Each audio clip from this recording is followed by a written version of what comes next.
Welcome to the Wager Makers Podcast with Webb and Smitt. Brick by brick, baby. I'm freaking out, Webb. I was told there'd be no man. Stupidity's going to be an asset. What a bunch of crybabies. Hello, my name is Steve Smith, and this is Rob Webber. Say hey, Webb.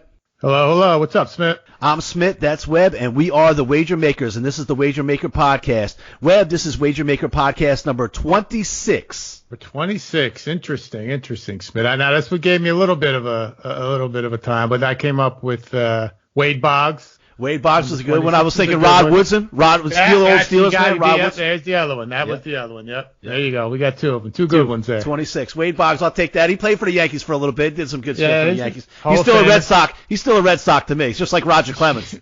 Well, you don't remember riding that horse after the World Series? Come on, man. All right. I'll give him a slide 26. But I'm also Rod Woodson was the man. He played cornerback, safety, ran back, punts, did everything for the Steelers back in the day. Where did he go to college? Did he go to Pitt?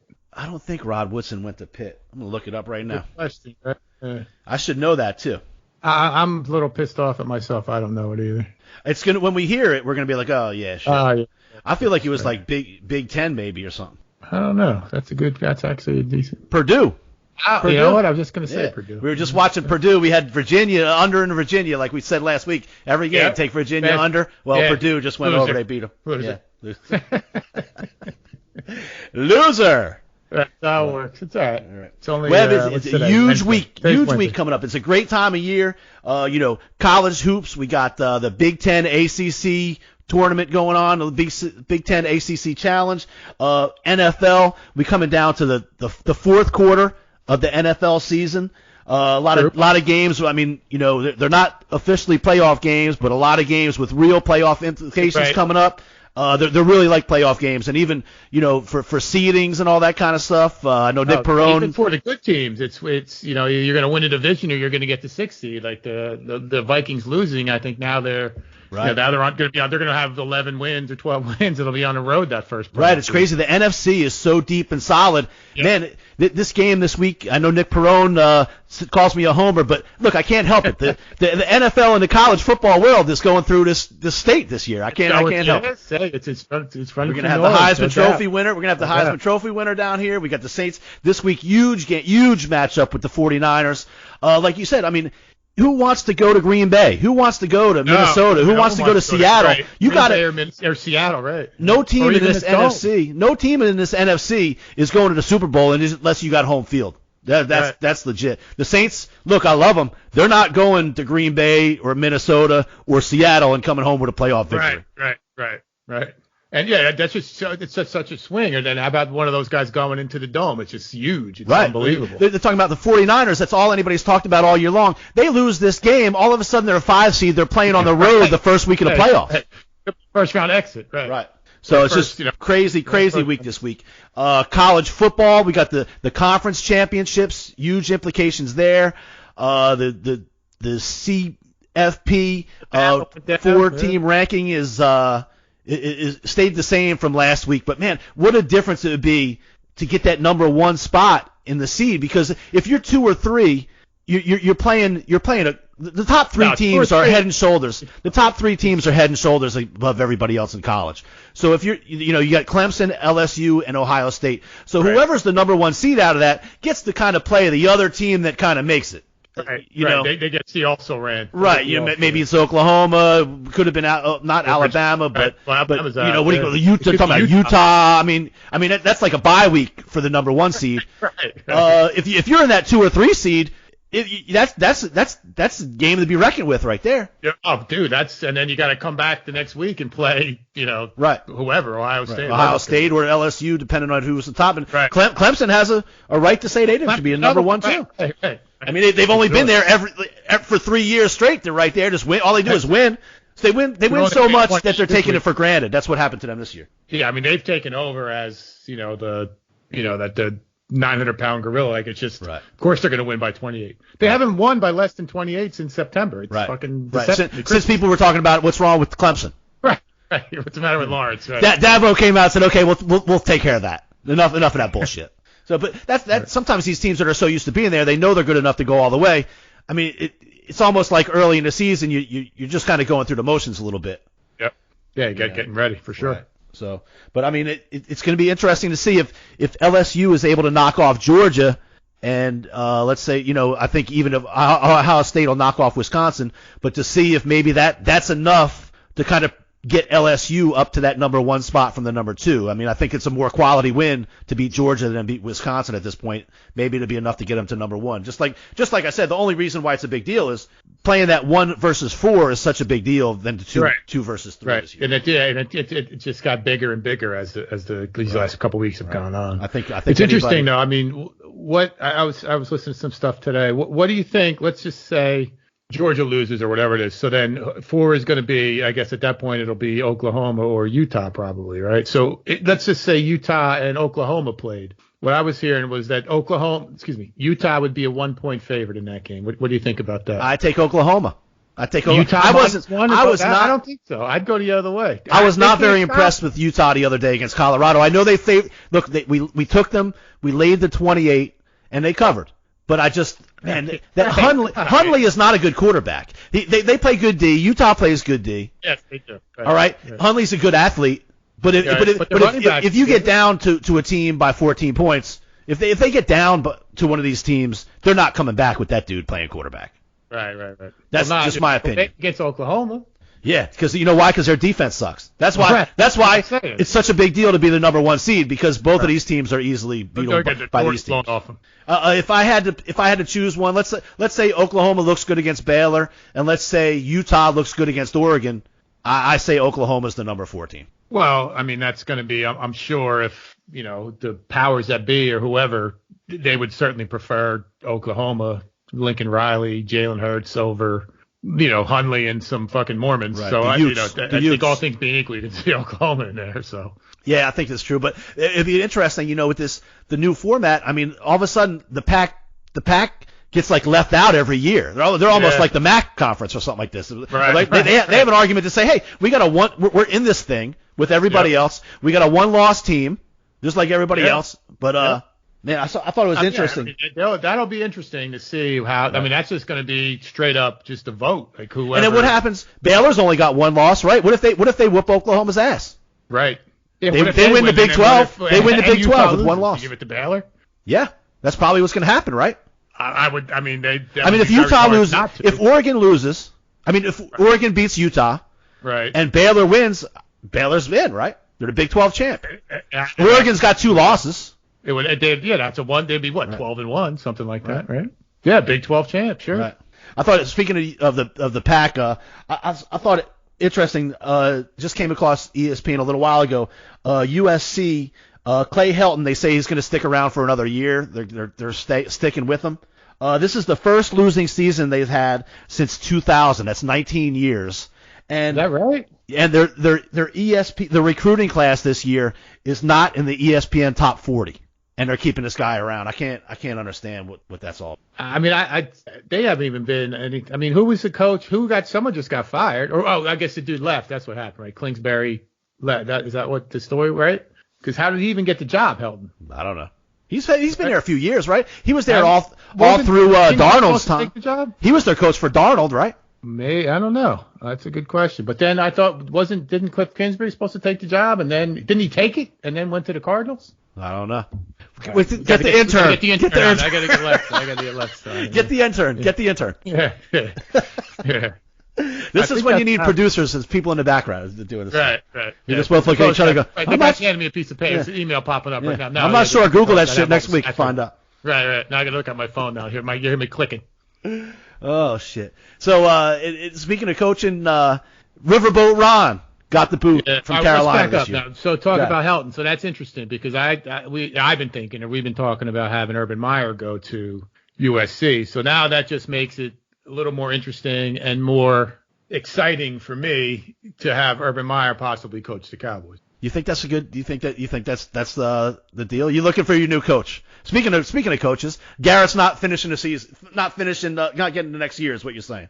No, he will not. Unless things drastically change. Unless they make a playoff run. Unless they get to the playoffs at 500 in that sorry ass NFC East and then make a run.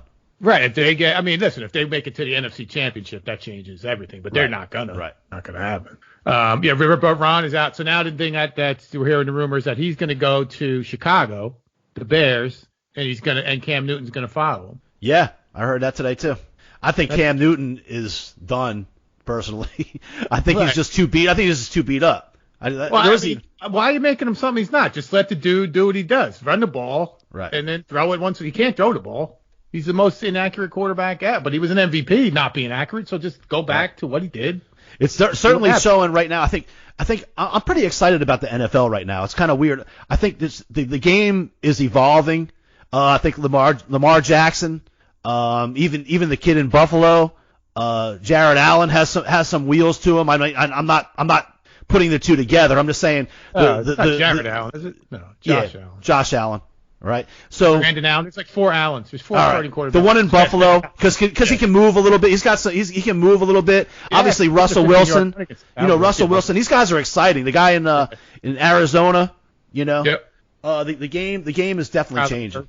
Yeah, and it's fun. It's fun to watch. The thing that's Christian, the kicking sucks, man. The kickers blow. I don't know what's going on with the kicking. It's crazy. They can't make extra points. They can't do nothing. I know they moved the extra points. The guy in the Cowboys missed one for like 10 out of 10 games. He's missed a kick. And every game. Just cut a guy again. Yep. Did they cut Maher? No, that's another. That would be admitting a mistake. They can't do All right. Well, that's because he's on the Jersey Devils fantasy football team, who this week just they clinched the playoff spot. So I need to know that shit because by Thursday I'm going to need to pick up a kicker by tomorrow if something's up. They didn't cut him. They're not. They brought 3 guys in, but no one. They struggled with the wind was the word. Thanks for bringing that up. That's the only Cowboy I have on the Jersey Devils. That's why I'm in the playoffs. But every once in a while he kicks a 60-yarder. Right. So that's like fantasy boom bonus right there. That's like hitting the jackpot. Right. That's worth it. That's 2 30-yarders right there. All right. So your boy up there in Rutgers, Schiano. Back, baby. Schiano was back. What did he get? I had the paper. It's $8 million a year for 111 or $11 million for the assistant coaches. $100 million for facilities. Lynch is working on that. Mike Lynch is working on in the locker room. Actually, he's the highest paid New Jersey State employee. I saw that on something the other day. It makes sense. I think that's you could do that for every state. Yeah, probably so. I mean, because I think I saw the same thing about. I think Urban Meyer at one point was the same thing in Florida, and then Nick Saban, I'm sure. There was, I think that's 40 out of 50 states. The coach is going to be the highest. But the guy's making $8 million. Fuck coaching football. Who else is making more than that? Right. Win 8 games, he's a hero. Bruce Arians came out today. They asked him what they think is Jameis Winston's future there. He said he's not going to make a decision until December. Yeah. Thanks, Coach. So in other words, listen, I'm not going to sell my boy out until the season's over. Right. No, I'm going to blame it on the GM. Right. At the end of the season, we'll say, listen, we need a new direction at quarterback. Right. Mariota already lost his job. Mariota and actually Jags. We took the Jags last week. Now Dirk Foles played terrible. Foles played terrible in the first half, and Dirk Diggler almost brought him back. Diggler Minshew. So but they announced today he's going to be starting next week. Well, Minshew. I mean, that's now one of the worst contracts in football. That $80 million they gave to Nick Foles. At least Kirk Cousins plays, and they're going to make. He should cut off about half of that and just hand it to Peterson in Philadelphia and say, listen, thank you to the offensive coordinator and head coach over there for making me look good. Peterson, and then the dude is now Frank Reich. Yeah, I think he was the OC there, the quarterback's coach. Right. At the time. So let's see. And then they're just giving money away in Major League Baseball. You just see Zach Wheeler, $118 million. It's nice to be, 600 pitcher. $18 million. We were born at the wrong times. If I'd tell Stacey, if there was LASIX in 1988, I'd be retired. I'd be fucking Justin Verlander right now. Yeah, we were born at the wrong time and with the wrong athletic ability. Right. And no talent. Yeah, I think the Yankees, they said the Yankees are looking at Cole and Strasburg. Yeah, no shit. Who isn't? Who isn't looking at those guys? Right. Anybody who's got any, man. Exactly. All right, so we got big game this week coming up. Saints and Niners. We'll get more into that, but you showed me a stat earlier today, Webb, about. Oh wait, before we get away, one last This is another thing for the Cowboys. Just keep an eye on. This could be a Wager Makers exclusive. Chris Peterson, who was the coach of Boise State, and now is the coach of Washington, just resigned or whatever he did. So that could be a dark horse for the Cowboys head coach. Just keep that in mind. All Cowboys love guys from Boise. There's probably 7 or 8 guys from Boise State on the Cowboys right now playing active. It's true. Parts. And the majority played for Peterson. So just keep that in mind. I think the one linebacker from Boise is out this week, if I saw correctly. The Vander Bosch or whatever his name is. Yeah, he might never play again. He's got a neck thing. Oh, wow, really? That was a good young player. Yeah, he's got a neck thing. Then DeMarcus Lawrence is from Vanderbilt. The dude Tyrone Crawford's from Vanderbilt. They're starting safety. Not from Vanderbilt, from Boise. Starting safety. They got a quarterback from Boise. They got an offensive lineman from Boise. It's crazy. So I think next week Nick Perrone's going to give us shit for talking too much about the Cowboys. The 6-6. Yeah, listen, Webb. They're 6-6. I'm trying to head into the Saints 49ers matchup, and we're talking about coaching for the Niners. Speaking of the NFC least, you notice Eli is playing against your Todd Lewis, Chris Gargiulo Eagles this week. I am the biggest Eli Manning fan in the world this week. He wins this week. The Cowboys don't even need to win. Other than that. Right. So I would love to see Eli come out of retirement this week and put the nail in the Eagles' coffin in the playoffs. I couldn't tell you a better scenario. I'd love to see him go 400 yards, 5 scores, and then I can't even. Then I'll be fucking Giant fan. I'll be like, oh my God, Eli! Next year he's gonna be the quarterback. Yeah, Daniel who? Yeah, Danny. What's his nickname? Danny Dimes. Danny Dimes will be on his way out real fast. He deserves a punch in the kick at the balls just for the nickname. Come on. Oh shit, Danny Dimes. Who? What? Danny Dimes. Come on. Oh. Figures he's from Duke. And it's Duke football. It's not even Duke hoops. Right. Speaking of Carolina basketball, tips off in a couple minutes. They got a tough game tonight, right? Yeah, Ohio State. 6-7. Yeah. It's early. They're young. So let's see. Yeah. So I would love to see Eli play good against the Eagles, and they're getting a bunch of points this week. To Eli light it up. That would be incredible. It would be awesome. That'd be the big story of the week. Eli comes in and just puts the nail in the Eagles' coffin one last time. Giant fans would know whether to shit or go blind. The Eagles will be they'll burn the Eagle State. They'll burn the link down, and the Giants fans will think Eli's going to come back and win another one. Be ideal. Great. So we saw they busted an NFL player for gambling this week. Shaw for Arizona. I think he's like inactive. I don't think he's really been an active part of the team. Yeah, he was on the IR. What's the story with this? You think? I mean, like now gambling is legal everywhere. Obviously, any of these sports deals is there's no tolerance. There's no way you can. There's no defense. You can't. If once you sign a contract, you can't gamble. I mean, you can go to a casino. You can play blackjack. Obviously, I mean but you can't gamble on sports. And then the dude had a parlay against his team. I think second half. He was going second half. How much was he losing? How much did he lose before that? Before the one he got caught. Nobody just walks in off the lot and starts betting second half unless you're losing your ass off. Is that the definition of a tip of the iceberg? The dude's betting halftime, second half totals. All right, man.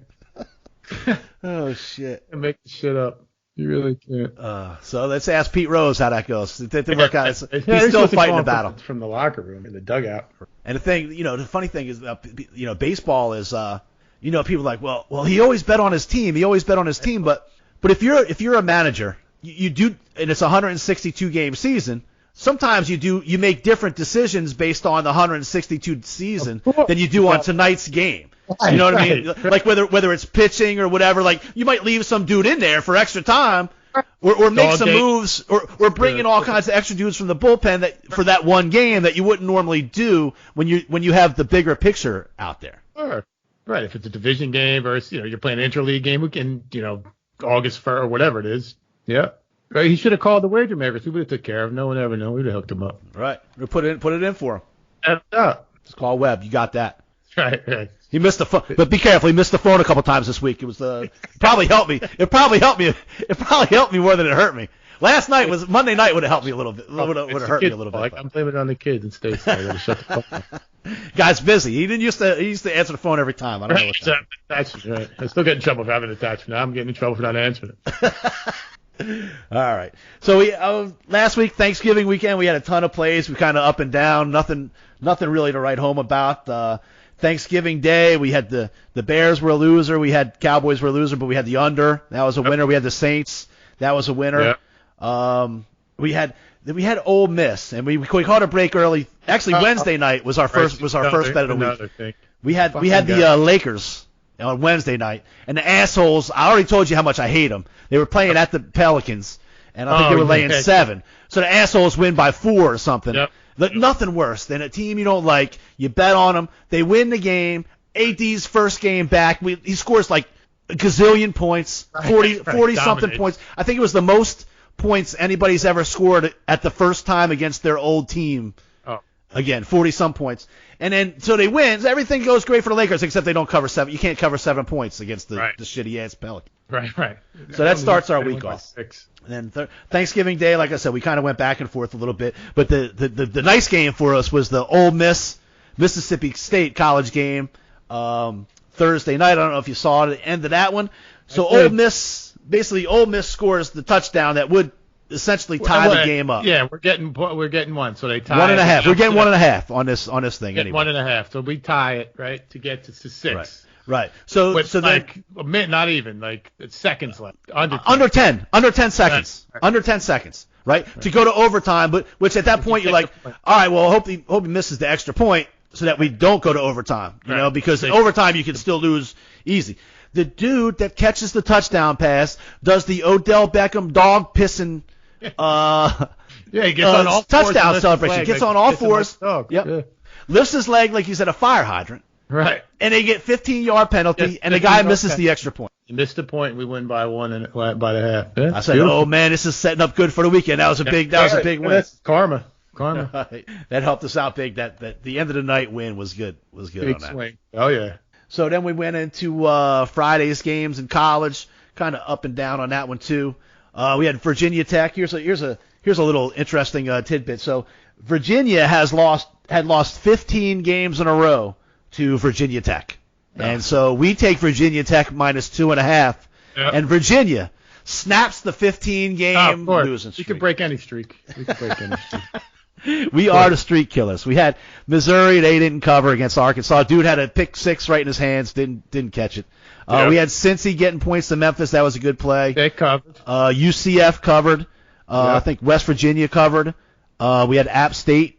They covered, if I'm not mistaken. Boise did not. So, I mean, it's kind of up and down.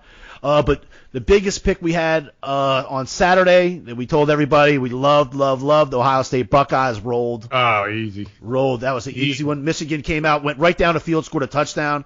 Opening drive, I was like, oh, this is going to be tough. And then they have been so good to us. They could be the best. I mean, that's what I mean. They have like people that act like, you know, I can tell you, at least down here in this area, people act like, how in the world can LSU be number 2? And I'm telling you, Ohio State is fucking good. That's what I'm saying. Legit. Yeah. You know, like LSU played real good defense this week against Texas A&M, but Ohio State has played good offense and defense all year. Right. All year long. I remember the opening game of the season, we took an underdog against Ohio State, thinking, well, let's see what happens with a new coach. Right. And they've just been blowing the doors off of people since the opening kickoff. Crushing them. We had Georgia. That was a nice win. They whooped up on Georgia Tech. We had Wake. I don't know what the hell happened to them. They went to overtime against Syracuse and lost in overtime. Yeah, that was a debacle. Yep. That sucked. We had Bama, obviously. That was a big game. That basically cost Alabama the season. Let me ask you, man, Nick Saban's looking a little weathered, little torn. Mm-hmm. Alabama looks a little, I'm not going to say average, but they don't look like the world beaters that we've seen them in the past. Do you think that this is getting to be kind of the end of the dominance of the Alabama team, or do you think this is just a bump? I do. It's taken the time. I mean, Tua is going to be gone. The quarterback's okay, but they're going to lose both those receivers, the running backs. I mean, you can't lose. You can't have 5 and 6 guys draft, sophomores, juniors drafted in the first round of the NFL and then expect to come out and beat the shit out of the Clemsons and even the SEC schedule alone. The answer to your question is this is the end of that dominance. That torch has been passed at this point right now to Clemson, but now it looks like Ohio State might be trying to do something with it depending on what happens. But that's kind of over.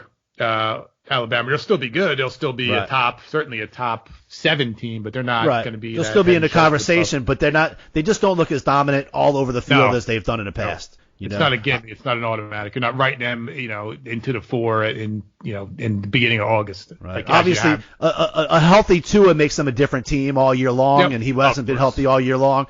But they just don't look as dominant. I just don't. Minnesota, Wisconsin put it on Minnesota Saturday. They did. Yep. Notre Dame covered over. We had that Durham. Yep. We had the over in LSU. Man, LSU did exactly what I thought they would, but I thought that A&M would be able to score more than 7 points. Yeah. Jesus. So we had Oklahoma State and Nevada. It's funny. You think Jimbo Fisher and the Florida State faculty or whatever, Florida State boosters could go back a couple years. They both thought the grass was greener, and they both a little bit of a rude awakening there. Yeah. Yeah, boy, if Jimbo would still be at Florida State, they'd probably still be right there with Clemson and the ACC. I bet they'd certainly be top 15. I don't know if they'd be in the top 4, but they wouldn't be 2-9 or whatever they are. Well, all right, so that's how we did last week, kind of up and down. Big game, man, big game against the Saints and the 49ers this week. We talked about how important the seeding is going to be. Man, the Saints, dude, they gotta buckle up. They're not. I know they're 10-2. Saints fans, this team is not really playing well. They're playing well defensively, but I still don't trust the Saints defense. I mean, even Carolina came in here a couple weeks ago and put up 31 on them. They did. This San Francisco team will punch you in the mouth. Yeah, and that's the teams that sometimes the teams that give the Saints trouble. The Saints need to come to play physically this week. What was that number you threw out to me about Sean Payton in the running game? I was kind of shocked to hear that. It said he was 76-4, 76 wins, 4 losses when they run the ball over 30 times. Right. So 30 times. So if they hand the ball off 30 times, he's 76-4. That's amazing. It's an amazing stat, but it's almost they used to have a stat like that about like Emmitt Smith and the Cowboys. And they were like some crazy number when Emmitt Smith would run for over 100 yards. They were like they were like 102 or what, some crazy number. Right. So it's a chicken and the egg situation here.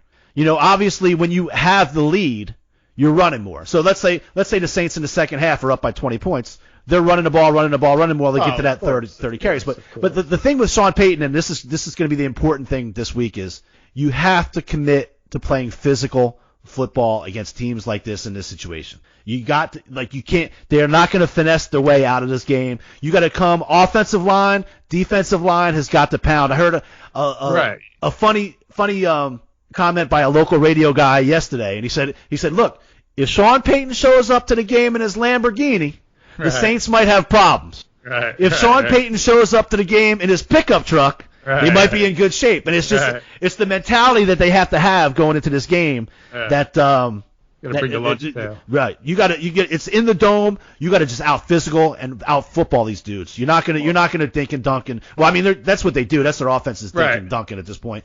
But you got to run. You got to pound it. The offensive line has got to give Breeze time, and they got to be able to run the football to win this game. Man, San Francisco, they came up short against Baltimore last week, but that was a good game, man. That was a good team between two really good teams. I think the biggest thing the Saints have going for them is that they had kind of a mini bye week because they played on Thursday, so they got a little extra time for rest.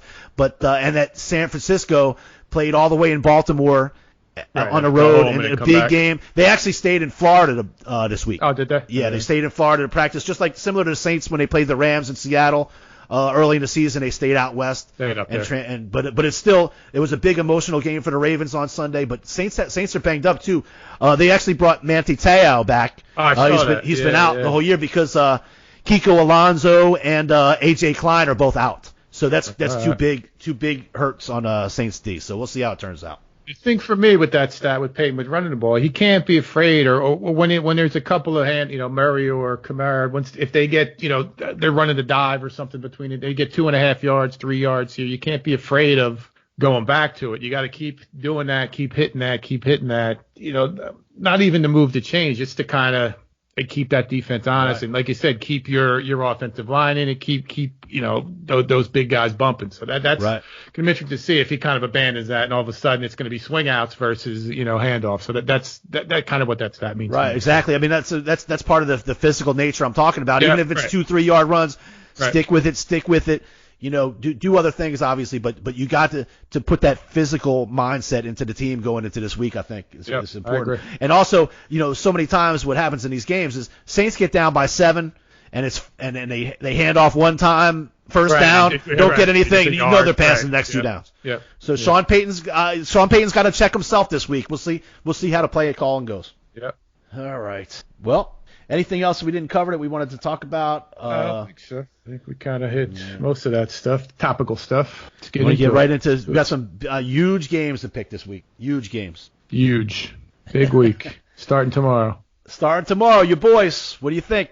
I can't. There's no under. That's what I think. Definitely under. Yeah, under. Of course. That's what I have written down. I got 43.5 circled here written down. So under that, by the half to 44 for sure. I can't. I don't know how the Cowboys are favored by 3 points against anybody on the road. Outside, it's going to be cold. Chicago's a hungry team too. They're embarrassed. The coach is in the same hot seat that Garrett is. Had the same expectations. That's a ridiculously high pick in the draft. Their quarterback. They got some high profile players on the defensive line, and the back is highly paid.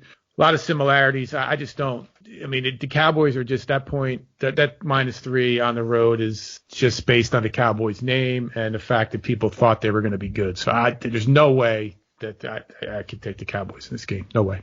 All right, so we go Bears +3 and under. Yep. Fair enough. That's going to be an ugly scrapping game. You just got to feel like the home team's going to make a play somehow. I don't know how either of these two teams score. Right. But this is one of maybe that. The thing is, the Cowboys turn it over and don't take it away. That's going to be the difference. Maybe what's the that outside linebacker pass rusher on the Bears? Maybe he makes a play. Khalil Mack. Yeah. That's what I'm talking about. Yeah. Right. Yeah. All right. So I think we're pretty in agreement. That's easy enough. Those two picks, a home dog and the under in a big battle Friday night, Thursday night. On Friday, the game we talked about a little bit earlier, Utah and Oregon in the Pac-12 championship game. Utah's -6.5. Yeah, let me see that. Let me pull it up. Yeah, I actually like both teams for what they are. I was a big. For me, I'll take Utah take Oregon and buy it to 7 and see, and then that's also that would work out for the world, the college world. We would be on the side of college football if there's ever fixes. If there's ever fixes, this would be one that would be fixed. Yeah, the fix would be on Oregon winning this game, and I've been kind of waiting for Herbert to do something better than he's done. The quarterback I'm talking about for Oregon, and again, I do like the coach. He's kind of changed that mentality from that, Chip Kelly kind of, finesse to a different type of team. So I like Oregon, +7, +6.5 in this game for sure. I'll take the points in that. Interesting. The over under, I'm just looking at it right now, is 47. 46. Utah averages 35.6 points a game, and Oregon averages 35.8 points a game. Now, I know their defenses allowed per game is 11 and 15, basically, between the two teams. But man, these teams score points. That math doesn't even make sense either. So that's over. Well, no, but if you look at okay, so they both average that points for, but points against, like Utah's only gives up 11 points a game. Right. So and Oregon only gives up 15, so that's where they come up with the number. Right. But that's still right. Yeah, But it just seems like these two teams are going to put up 25 points each, right? And that's outside. Yeah, that's at Levi Stadium. I think that helps Utah probably more than Oregon a little bit. Slow the game down a little bit on grass, probably. Yeah, right. But maybe not. So I'm still Oregon to me is a fairly easy pick. I like Oregon. I was just thinking about the over. But yeah, I wouldn't. I have no problem taking the over, especially in college football. Right. Yeah, they're both going to get to 20, in the 20s. Right. Like automatically. Right. Right. I would think. All right. Yeah, that's it. Put that down. All right. So then we go to Saturday, man. Big game. Starts 11 a.m. Central. That's 10 a.m. Baylor goes to Oklahoma. That is the 7th. Yes, that's in Jerry's world. Again, -9. I think this one is kind of, when I look at this, I just kind of give it the eye test, and I'm just going to go strictly on the Oklahoma name and lay the 9 points. Not even thinking about it. Yeah, I do. Baylor played them in Baylor a few weeks back and got all on top of them early, and then Oklahoma came storming back and beat them. But if everything went right for Baylor early in that game, and Oklahoma still had enough on the road to come back and beat them. Come back, yeah. I feel like they can win by 10 in this game, no doubt. Especially they know it's all on the line, and they know style points are going to be an issue here. If they come out and struggle, even if you win and struggle, it's not necessarily going to put you in that playoff. But if you come out and whoop some ass, yeah. I mean, under a couple minutes and they're up by 21 or whatever, they're going for it. They need to win by as many. They can win by 50. They will. Right. All right. So like Oklahoma. I don't know if you want to do anything with I love Louisiana Raging Cajuns against your App State boys. Getting a few points, but we can skip that. I love that 6.5. Buy that to 6. I love Appalachian State in this game. All right, we're gonna skip that one because the Raging Cajuns are badass, dude. Yeah, no doubt. That's in Boone. That game is in Boone, North Carolina. Dig it. That's where they play hard. Yeah, that's where they both should. Appalachian. That's where a game against UL Lafayette and Appalachian State should be played. Right. Boone, North Carolina. All right, so and then a rematch from a game we had the underdogs last week. We got Cincinnati and Memphis playing the American Athletic Conference Championship game. Memphis is favored by 9. I think they were favored by like 11 or something last week. We took Cincinnati. They took one by 10. Again, this is an easy one for me. Just take Cincinnati by that. I don't know what's the difference. This game means more this week to Cincinnati for sure. It didn't mean anything last week to Cincinnati. They still covered the 10. Right. So this one, it almost scares me that the line is like this, but that's but almost sometimes like, and it even like you think Cincinnati's got the mental edge because Memphis just beat them, so they got to relax. Like to me, that they relax a little bit. Like, all right, we just beat the shit out of these guys. 10 points. Yeah, that's it's in Memphis, I guess maybe that's part of it, but yeah, but I mean, I think it's probably considered a neutral. Is that the neutral site field? No, it doesn't say N, but it's Liberty Bowl Memorial Stadium, Memphis, Tennessee. So, but I don't think that matters. And 10 points, that's even better probably. We'll take the 10. Right. Okay, that moves us right to the SEC championship. But you know how I feel about this one because I called you early in the week. I was ready to get on these boards. You're missing the Mountain West. We got to go. Boy, it's going to be. I guess it's got to be played. It's just got to be on the blue field. I'm assuming, right? It's in Boise. Where else would they play in Boise? Hawaii at Boise, 13.5. I love the Broncos. Boise all the way. Minus 2 touchdowns, right? Yeah. Hawaii's just happy to be there. It's going to be cold as balls. It's going to be the blue field with white snow all over. Yeah, exactly. And a bunch of guys with some. We've seen it before, and a whole bunch of dudes with parkas on and shit, stand by the heater. I'm trying to have a luau and some grass skirt. Big Samoans. They're standing by the heater. Right. And we get back on this plane. Yeah, we're 9-4. We're going to a bowl, the Aloha Bowl. Listen, can we go to the Aloha Bowl again? Yeah, right. We'll go 8-3. We'll go 8-5 next year. Man, one game, man. I can't believe I didn't start to talk about this in the beginning, but we'll get to it. There was one other pick that I didn't even mention the NFL picks earlier. We're gonna get to it. The Bengals. I meant to bring that up earlier. I'm gonna bring it up again later. We had the Bengals last week. Yeah. We had the Bengals last week. Yeah. And they won. And we did. I did. That's what I'm saying. I didn't even all the shit. I meant to bring it up. All right, let's get back to this. All right. So, we got Boise State. All right. Well, we're right into LSU there at 4:00. That's in Atlanta. You know how I feel about this. I called you. I called you early and put the house on. Yeah, I would. Yeah, even without your homer bias, I'm on LSU in this one too. This one to me looks, kind of fairly easy too. LSU -7.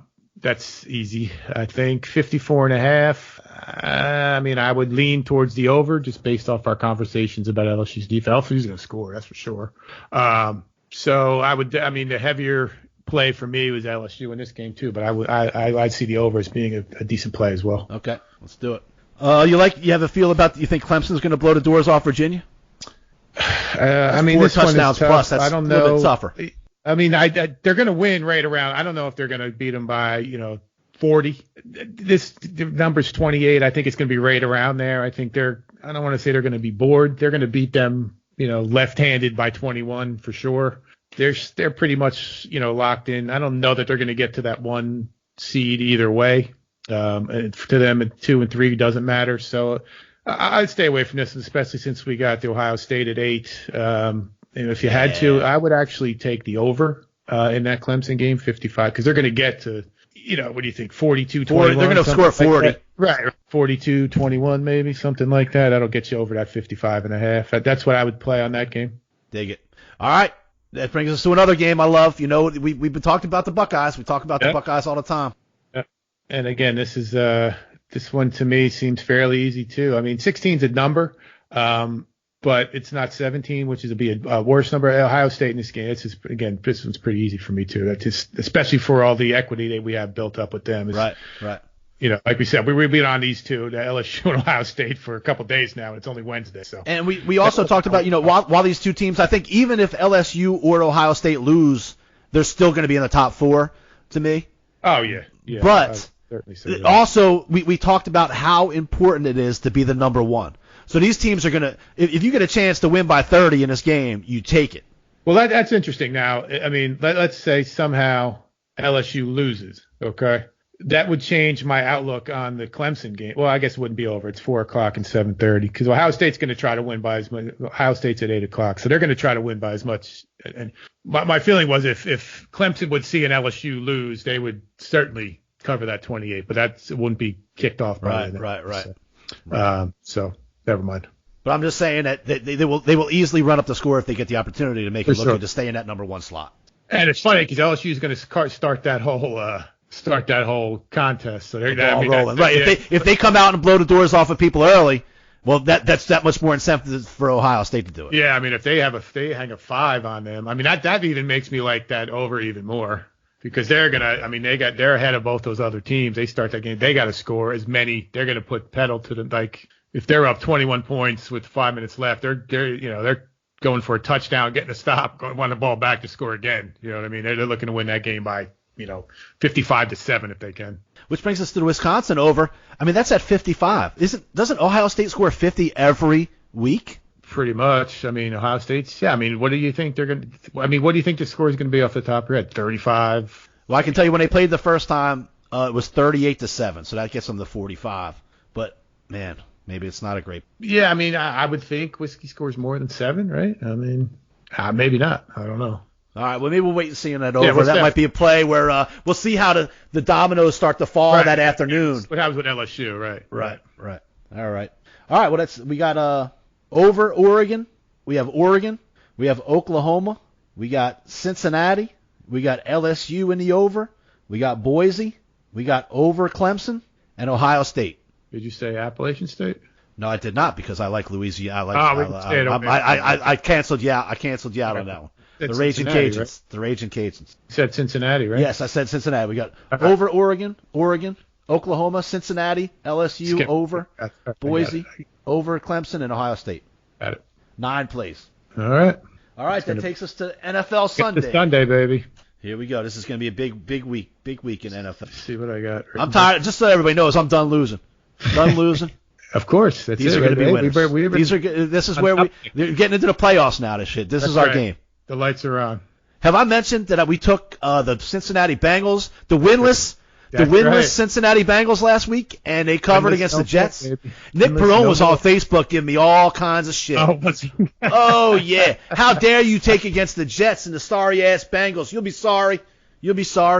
That's why I haven't heard from him. That's why I heard this week. Yeah, he's been radio silent. I can't believe I didn't even bring that up in the opener. That was on my list of shit. I just went right by it. Radio silence. Let Nick Perone slide on that one. God damn it! I gotta hit him up here in a minute. That was a great pick. I said, man, they're putting Dalton back in the game. Yeah, after Dalton was the second coming of Joe Namath. Now he's back to being Sanchez. putting Dalton back in the game. I said, like, you don't think teams, when the Jets come to town, are thinking, oh, this is where we get our win? This is where we get our win? All right. Let's get right to the NFL. What do you like off the top of your head in the NFL that you see? I mean, it's funny when I've looked at it the first time, like, I don't like anything. Now I look down, I got like 7 games written down here. I like the Packers at home playing like 13 against the Skins. Man, you got some big points this week, bro. Yeah. I got the Saints circled here. I think the Niners losing 2 in a row is tough. But I do think the Saints are as good. I do believe in that coaching staff. I got the Vikings again here too. Another big one, 12 against the Lions. The Pats and KC. I got the under, 49.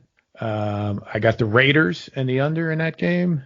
And then Monday, let's go with the G-Men plus 10. I love it. I love the G-Men. Oh, I'm going to be all about Eli Manning this week. You and me both. I might go get an Eli jersey. That'd be awesome. Todd Lewis, you hear that? Yeah.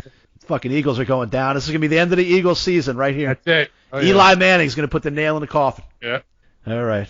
Even after the Cowboys lose Thursday, everybody's going to be all excited in Eagle Land. Yeah, exactly. We're tied up. Yep.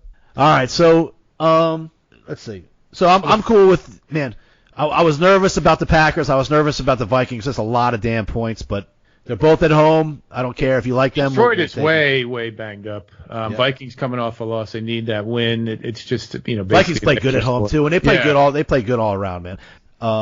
And I like the Saints at home. I mean, anytime you get the Saints at home by less than a field goal against almost anybody, that's a decent enough play to go with. It's a good team at home minus a field. 49ers 2 weeks in a row. Emotional loss last week and back on the road again. I mean, you're either going to cover or lose. So I'll take that. What do you think? The first game on the board here is the Ravens at Buffalo -6. I stayed away from that one. Yeah, if I was forced to take something, I think I'd take the home dog in this game. I think the Bills play solid defense. Their quarterback makes decent plays. I mean, nowhere near the plays that Lamar Jackson makes. No. But I think this is gonna be a slugfest, this game. These two teams play physical football. Yeah, and I'm waiting for, it's just too much. I keep waiting for the hype, the Ravens to kind of stumble. They haven't done it in the past couple of weeks, but this is, again, another tough spot for them. Right. So, obviously I stayed away. So. Right, yeah. So if I was forced to take one, I'd take the home dog in that one. Bengals and Browns, I got no feeling on that. I feel like the Browns probably know their season's over. I hate the Browns. Right. It's just a bunch of assholes. Right. Like the entire organization. I don't even there's no reason to hate them. You're just assholes. Yep.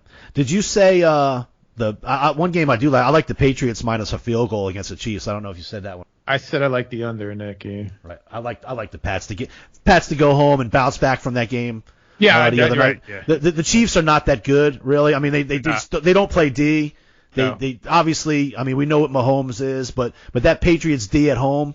We'll give them some issues, and I think the Patriots are going to get that offense moving again. I know there's been a lot of talk about how banged up they are, and they haven't really scored a lot of points in the last few weeks, but they're going to get their shit together. All right, enough. Yep, fair enough. Did you say the Raiders at home? I did. I kind of like the Raiders at home too. It's about time. We were on. This would be the third time. 3 strikes, you're out for the Eric Campbell Raiders. We were on them 2 weeks in a row, and they get their ass waxed twice. 40. I like the under there too. 47, okay. I think is high, especially against the Titans. There's gonna be a lot of that's defense. Derrick Henry there, and then Raiders hand that ball off too with Jacobs a lot too. So one game also I did like.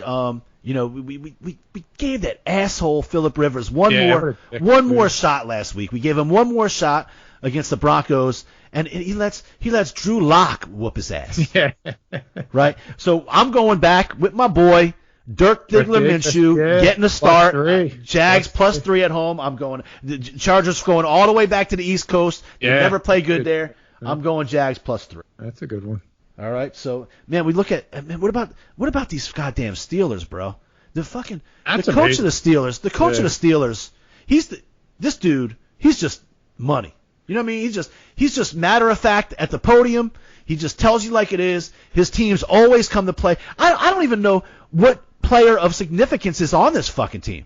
And they're 7-5. No, not on offense. There's no Smith-Schuster. There's no Ben Roethlisberger. There's no Connor. All the guys they thought they could be. They got their third string quarterback playing football, and they're still winning games. This dude went to Samford, not Stanford. Samford. Right. Where is that, Connecticut or something? I don't know. No, that's Stanford. I don't even know. All right. I mean, they got a couple of those players. They got the dude, I think Devin Bush on defense. They got Fitzpatrick on defense, which looks like a brilliant trade. Right. And then the other guy, Watt's brother, TJ Watt, is balling. Yeah. I think, we start talking about Tomlin. He's done a ridiculous good job this year. You could almost see what happens with the addition by subtraction. Right. Get rid of the knuckleheads, and we'll do. And it's funny he's even doing this without the big knucklehead Roethlisberger too. Yep. But you could probably look on the totality of Tomlin's. I mean, he's never had a losing season, which is ridiculously remarkable. But he probably could have. He probably, in terms of the talent. I mean, Roethlisberger was good. He probably underachieved there a little bit every year aside from this one. But he's done a great job. We can't take anything away from him. Yeah. So, but I don't necessarily like that game. I just wanted to bring up. I mean, it's another. The fact that they're 7-5. If the season was over today, the Steelers would be in the playoffs. That to me is amazing to me. Crazy. Good All right. them. So right now we're looking at the Bears and the under.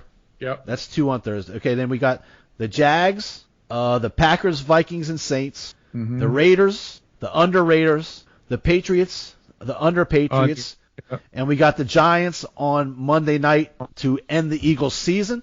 For Todd Lewis and Chris Gargiule and the whole Gargiule clan. That's right. And then we do have a Sunday night game. I think the Rams are kind of down right now. Sunday night. But the Seahawks are good, but they got to lose at some point. But I love the Seahawks though. I love the Seahawks. But this game, I mean, the line being a pick just tells me something there. Well, the Rams are basically with the way the NFC is shaping up. They're 7-5. If you're 7-6. With 3 games left, you're not making the playoffs in the NFC. That's what the Rams. That's why this line is where it is. If the Rams lose, they're out. Right. Well, that's not in that division. They're not going to win a division. Well, even look at the wild cards. The NFC. Right. Is ridiculous. Right. So right now the wild card teams in the NFC are Minnesota at 8-4 and San Francisco at 10-2. Right. If you're after this week, if you're the Rams and you're 7-6, you're not making the playoffs. Right. 7 wins. Right. Yep. All right. Let's take the Rams. That's fine. And 47. I don't know. I'll stay away from that one. All right. So there we go. The Rams. 1, 2, 3, 4, 5, 6, 7, 8, 9, 10, 11, 12 NFL picks. Should be enough. Just so we say, I love LSU and Ohio State Saturday. Let's put it out there right now. I liked those two. I like the LSU 7 better than the Ohio State 16, but for sure I like them both. We're on them both already. Like I said, we've been on them both for a couple days, and it's only Wednesday. I was afraid. I was like, these lines. If anybody knows what to do, and these lines are gonna be going up like crazy. I mean, I also like Oklahoma too. I like Cincinnati. I think that's another line I like Boise too. I mean, these lines, which is kind of scary. Yeah, we got favorite. We did take Oregon, and we took Cincinnati. Oh, yeah, right. But this time of year is when the cream rises to the top, and if the team's better, they should roll. That's the way these games are for all. They're starting to be for all the marbles. There should be no letdown. There should be no rough game kind of shit. You come with your best this week. Right.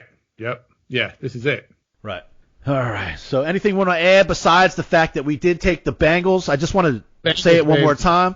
Last week we took the winless Bengals against the New York Jets, Jets, and got a win. Only the Jets. Not a cover. It was an outright win against the Jets. Right. Victory. Moneyline win. Moneyline win against the Jets. The winless Cincinnati Bengals. Yep. All right. Let's just thank John Grove for the bumper music. Yep. iHeartRadio, TuneIn Radio, Google Play Music, Apple, Podbean, Spotify, Stitcher. Check out all our picks on SportsWatchMonitor.com. Don't forget to check our Instagram page for our daily picks, NBA, NHL, NCAA hoops, Facebook at The Wager Makers Podcast, Twitter at The Wager Makers Podcast, Instagram, The Wager Makers, TheWagerMakers@gmail.com if you want to email us. If you go to YouTube, Devin's going to tell you right now what to do. Hi, this is Devin Weber. When you go on The Wager Makers Podcast webpage, make sure to subscribe, hit the like button, and hit the bell to put on your post notifications. Thank you. All right, thanks, Debbie. Webb, take us out. Big week. We got a big week this week. Big week, baby. Cowboys will shock the world tomorrow night. We got Carolina hoops tonight. Listen to Devin Weber, YouTube, subscribe, like, and hit your notifications, and that's it. Thanks, Smitt. They get college football, big week, playoffs coming up, all that kind of stuff. So big week of picks. Thank you, everybody. Webb, take it easy, bro. Peace out, brother. Brick by brick.